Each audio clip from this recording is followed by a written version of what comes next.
7:31 de la mañana y a esta hora quiero darle la bienvenida a Augusto de la Torre, director del Instituto de Investigaciones Económicas de la UDLA y ex economista jefe del Banco Mundial para América Latina. Gracias por estar con nosotros. Buenos días.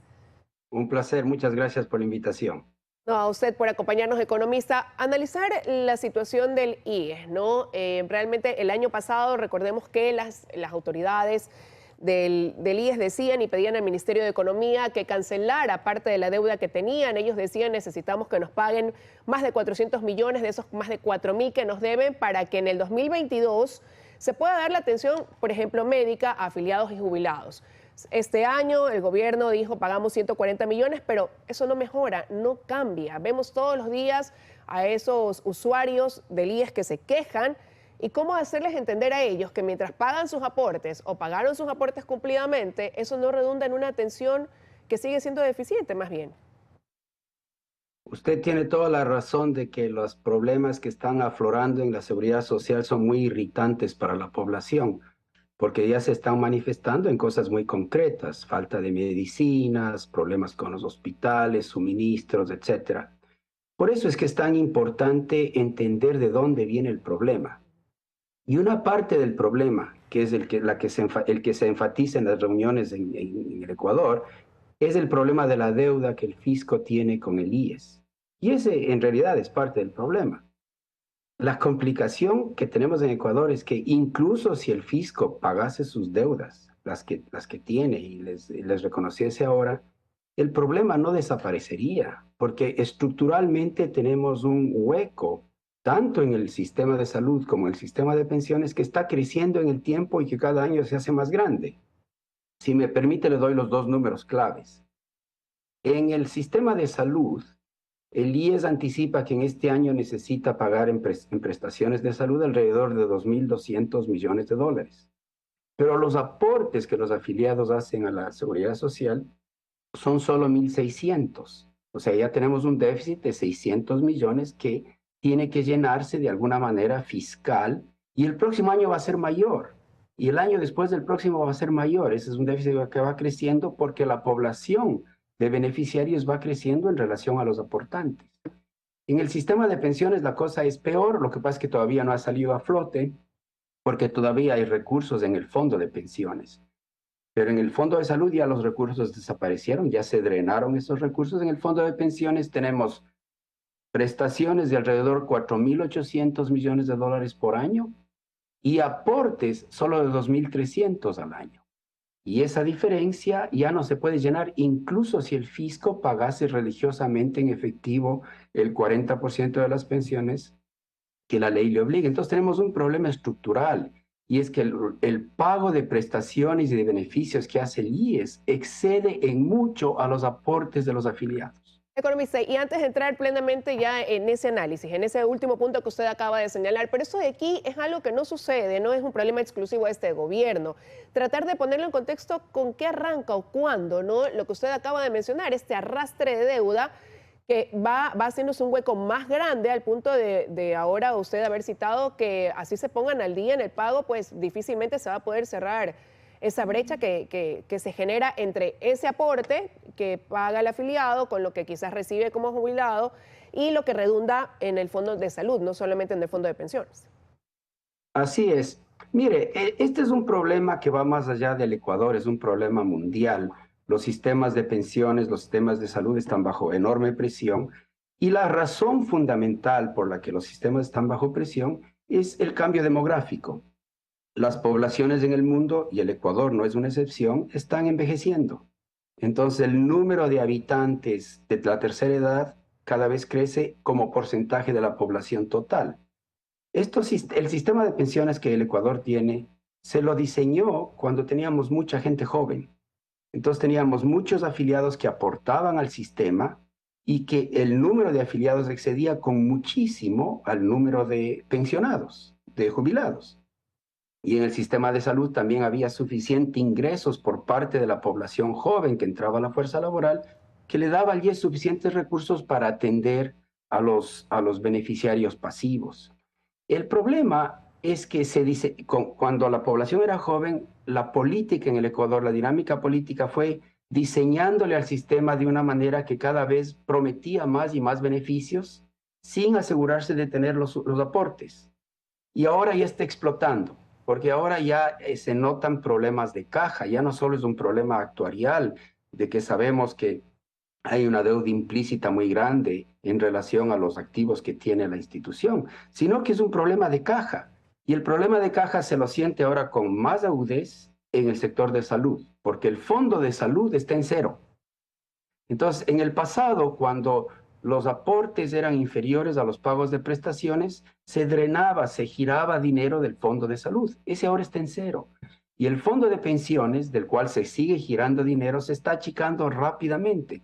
De manera que problemas de caja parecidos a los que ahora experimentamos en el sector de salud, los vamos a experimentar en 1 o 2 años en el sector de pensiones.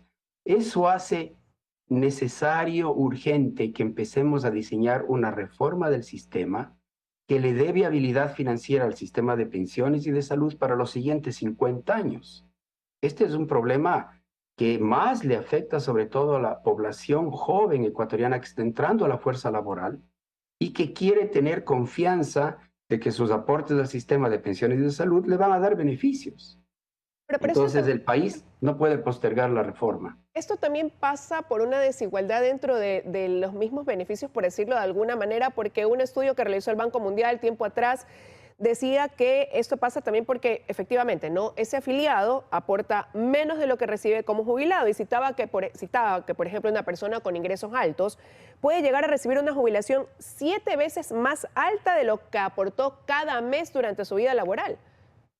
Así es, así es. El sistema de alguna manera promete mucho.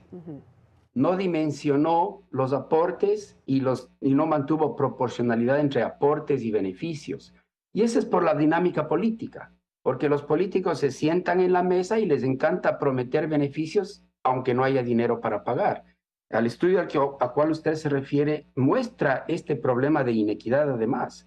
En el Ecuador hay esta leyenda urbana de que el sistema de pensiones que tenemos en el IES es muy solidario, esa es la palabra que se usa. Pero solidaridad implica que el sistema le da un poquito más de lo que aporta al pobre y le da un poquito menos de lo que aporta al rico.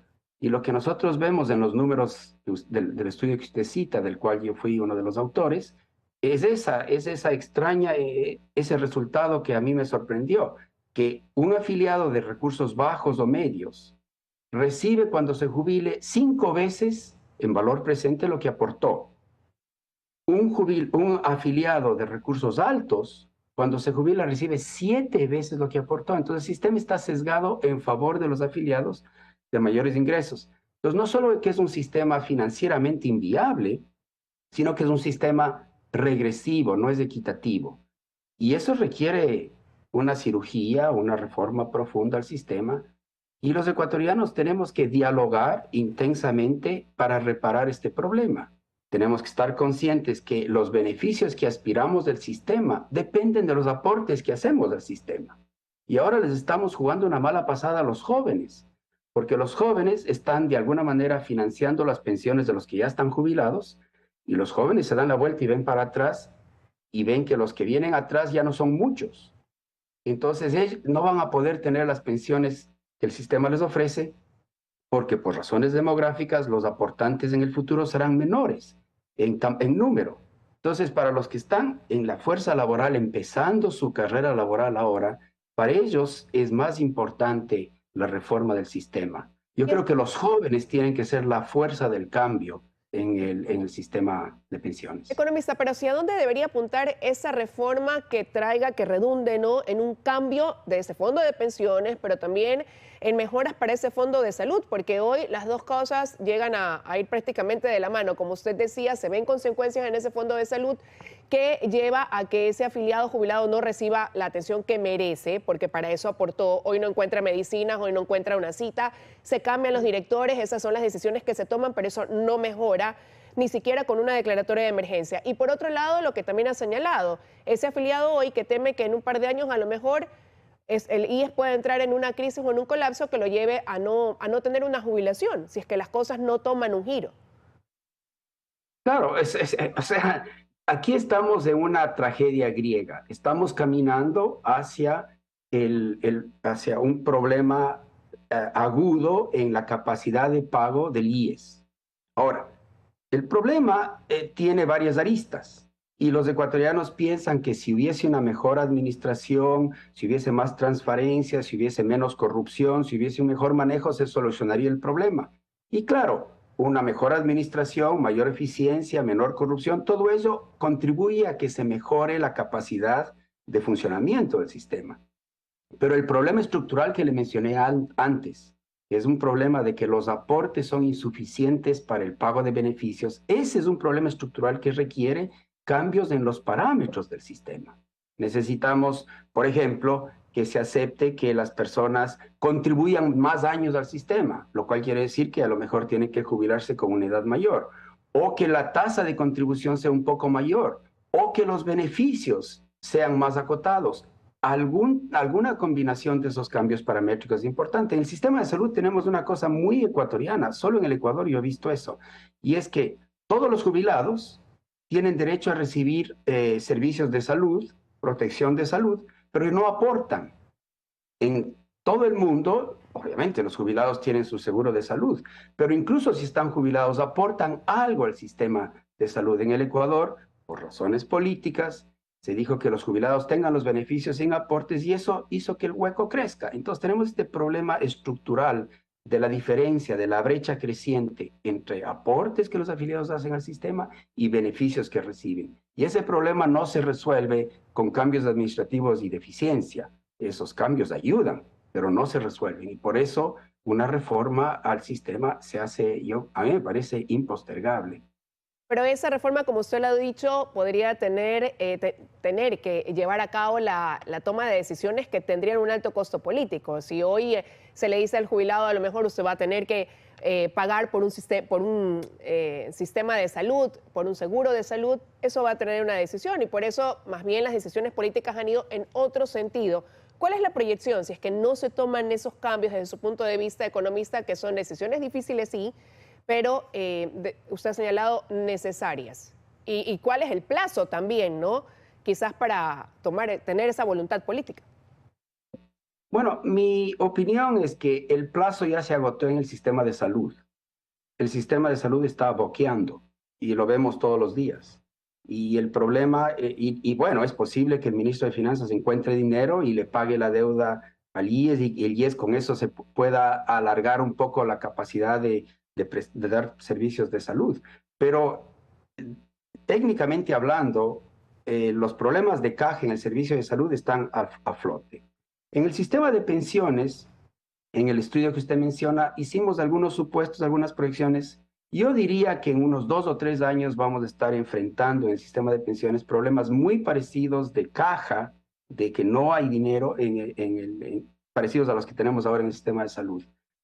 Eso quiere decir que necesitamos ponernos de acuerdo para darle a la población joven del país. Acuérdese usted que las reformas de pensiones típicamente no afectan a los jubilados, excepto en forma marginal. Por ejemplo, es posible que a los jubilados haya que pedirles que tengan algún tipo de aporte al seguro de salud, porque están recibiendo beneficios de salud.